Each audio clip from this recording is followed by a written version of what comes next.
Bonjour à tous et bienvenue sur Histodote.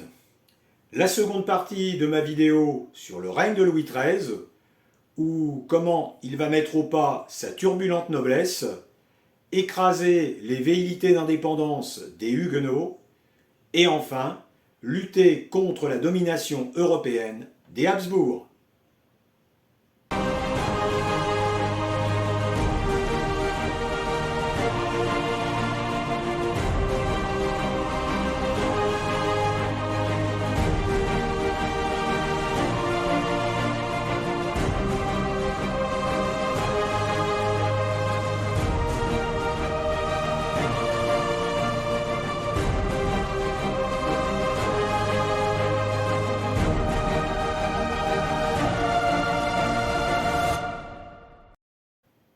Dès qu'il entre au Conseil du roi en 1624, Louis XIII a compris que le cardinal servirait les intérêts de la France et serait d'une loyauté sans faille avec lui.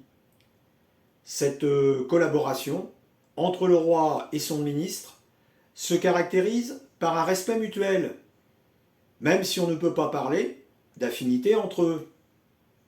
Louis XIII a besoin de son génie politique et militaire, tandis que Richelieu ne peut agir sans le soutien indéfectible du roi, une confiance que celui-ci lui accordera jusqu'à sa mort.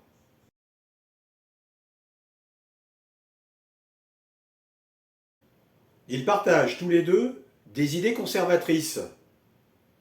Une des premières mesures du ministre est de remettre de l'ordre et de la morale dans la vie de la nation, en particulier vis-à-vis de la noblesse qui n'en fait qu'à sa tête et n'a que mépris pour les lois.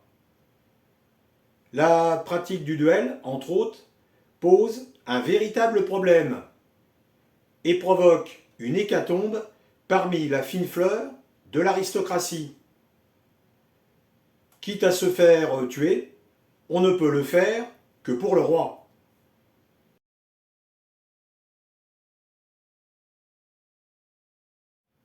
Richelieu décide donc de les interdire. En 1623, Louis XIII promulgue, contre son gré, une déclaration punissant de mort tous les coupables de duel. On se bat donc ici? Les duels sont interdits. Jetez vos épées, suivez-nous. Mon épée n'aime pas la poussière, Jussac. Si tu la veux, il va falloir venir la chercher. Même si la sentence n'est pas toujours appliquée, il fait exécuter plusieurs représentants de la noblesse. François de Montmorency-Bouteville, un spécialiste du genre, est décapité en place de Grève en 1627. Les juges qui s'opposent à ces sanctions sont quant à eux emprisonnés ou envoyés en exil.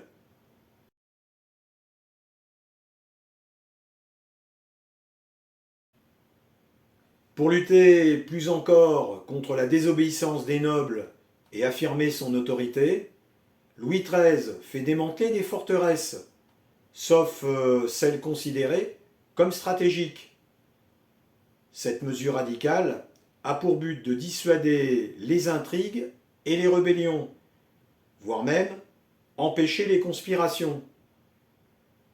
Son propre frère, Gaston d'Orléans, passa sa vie à comploter, d'abord contre lui et le cardinal, puis contre sa belle-sœur Anne d'Autriche et le cardinal Mazarin. Un conspirateur peu inspiré, puisqu'elles échouèrent toutes, faute d'un projet politique réel.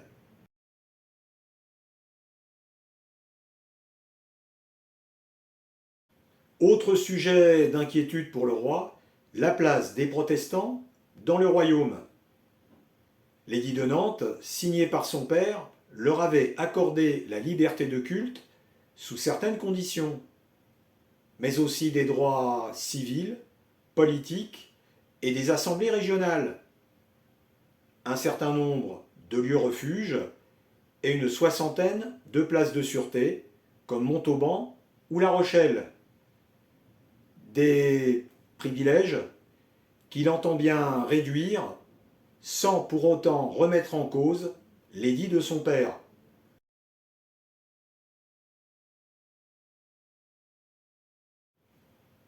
En 1620, il se rend en Béarn à la tête d'une armée pour rétablir la religion catholique comme religion officielle. En effet, depuis plusieurs décennies, la religion réformée était la seule autorisée. Depuis la victoire des protestants menée par Jeanne d'Albret, la mère d'Henri IV, contre les troupes du roi Charles IX. Son fils avait confirmé la souveraineté du Béarn, mais rétabli le culte catholique en 1605.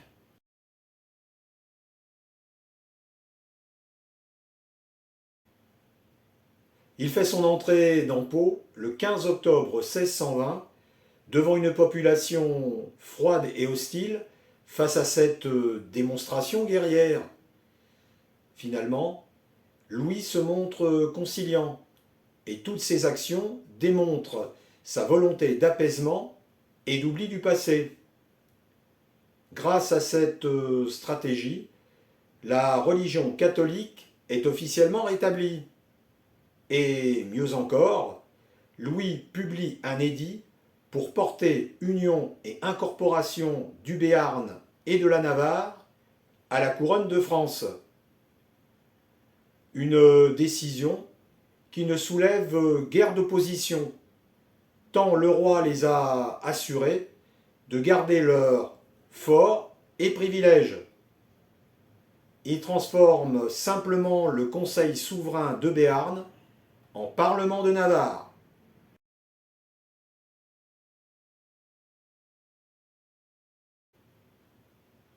Mais tout n'est pas si simple pour le monarque. Les Huguenots se réunissent à La Rochelle le 25 décembre 1620. Lors de cette assemblée générale, la décision est prise de résister par la force à la menace royale et d'établir un État dans l'État, sorte de république protestante divisée en plusieurs entités ayant leur indépendance financière et militaire, et dont le principal chef est Henri de Rohan.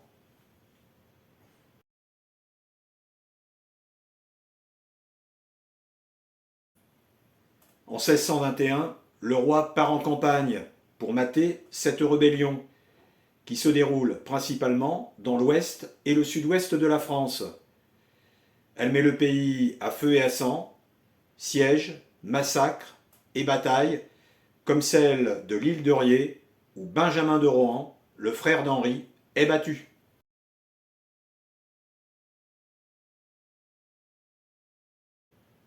Cette véritable guerre va s'achever en 1629 avec la paix d'Alès, dernière place forte à être tombée. Les protestants peuvent continuer à pratiquer leur religion. Cette paix est entérinée par l'édit de grâce de Nîmes qui accorde l'amnistie aux protestants et confirme l'édit de Nantes, mais leur enlève leurs privilèges politiques, assemblées et places de sûreté. De plus, Richelieu fait raser les fortifications des villes soulevées.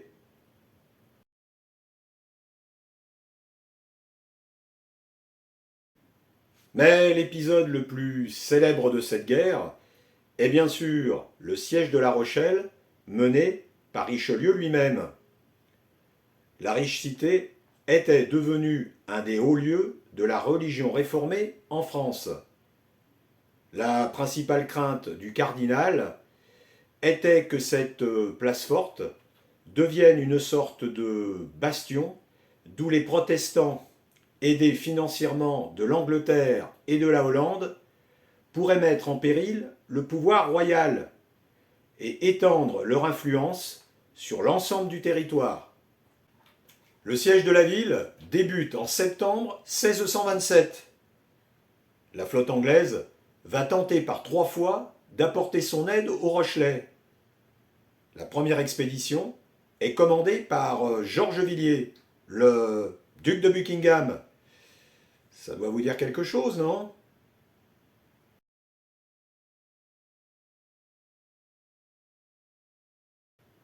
Richelieu fait construire une immense digue de 1500 mètres de long et de 20 mètres de haut, faite de vieux navires coulés et de pieux inclinés avec des pointes d'acier, empêchant ainsi tout débarquement. Sans ravitaillement et ayant épuisé leurs ressources, la ville capitule le 28 octobre 1628. Sur une population de 28 000 habitants, il n'en reste plus que 5 400.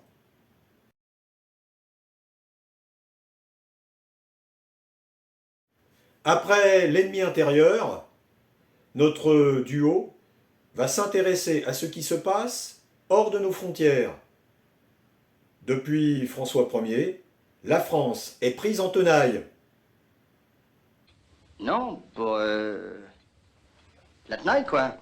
La tenaille, oui. Par la puissante famille des Habsbourg, qui règne à la fois sur le Saint-Empire germanique et sur l'Espagne, et qui est toujours prête à étendre sa domination. Mais en 1618, débute en Bohême ce qu'on appellera la guerre de 30 ans, une rébellion des protestants contre l'empereur catholique Frédéric II de Habsbourg, avec pour origine la défenestration de ses représentants à Prague.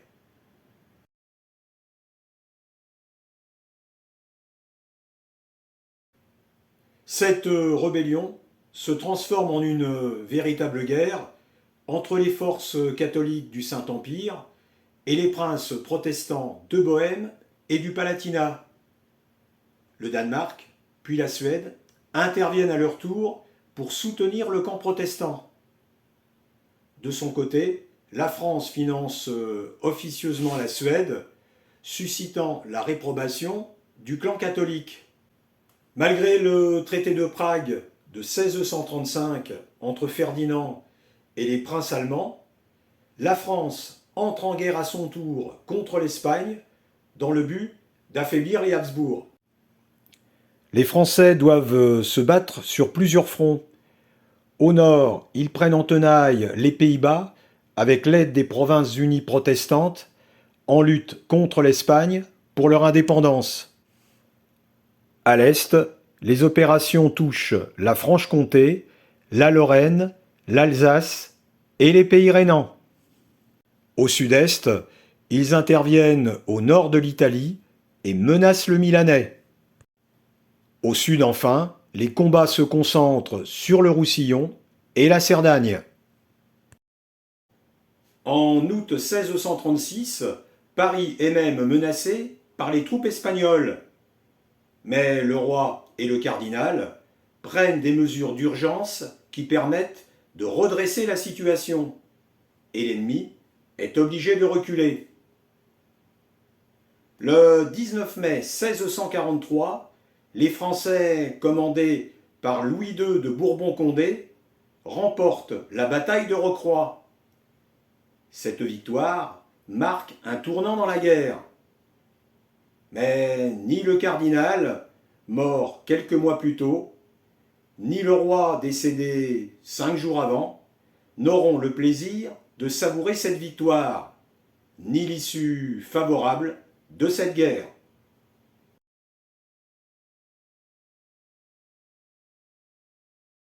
En 1648, les traités de Westphalie mettent fin à la guerre de 30 ans. Et celui des Pyrénées avec l'Espagne en 1659 donne à la France la possibilité d'agrandir son territoire et d'installer son statut de grande puissance.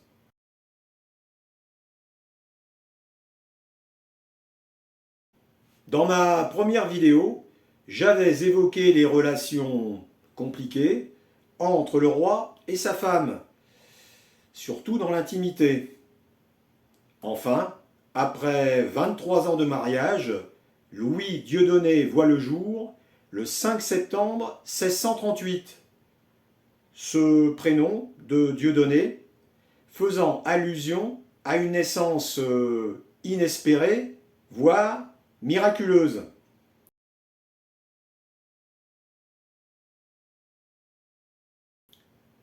La légende raconte même que sa conception aurait été provoquée grâce à un orage qui aurait réuni les deux époux.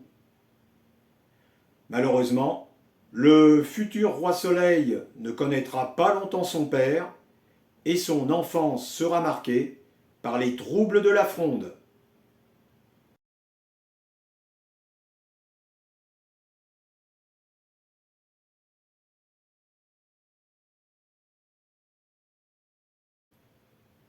Le règne de Louis XIII, qui s'achève en 1643, laisse une France rassurée sur le plan extérieur. Le cardinal a pris conscience de la nécessité du développement économique en créant des compagnies de navigation vers le Canada, l'Afrique ou l'Orient. Aider les manufactures comme les tapisseries ou les soieries et favoriser la production artistique.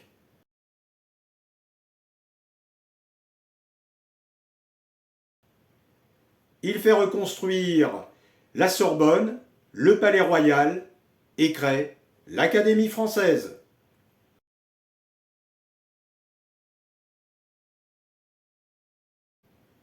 Pourtant, la guerre de 30 ans a aggravé la situation économique du pays. Il a fallu augmenter les impôts, ce qui a suscité un mécontentement général, aussi bien à la ville qu'à la campagne. Le monde paysan a été particulièrement secoué par les jacqueries, comme celle des Croquants, dans le Périgord. Une hostilité au pouvoir central qui se poursuivra pendant la jeunesse de Louis XIV et qui le conduira, une fois adulte, à imposer une monarchie absolue. Voilà pour cette dernière vidéo de la saison. Merci à vous de m'avoir suivi. Bonnes vacances pour ceux qui partent. Bonne reprise pour les autres. Et rendez-vous à la rentrée pour continuer l'histoire. Salut! D'Artagnan, D'Artagnan, ma rapière en bandoulière, je défile la terre entière. D'Artagnan, D'Artagnan.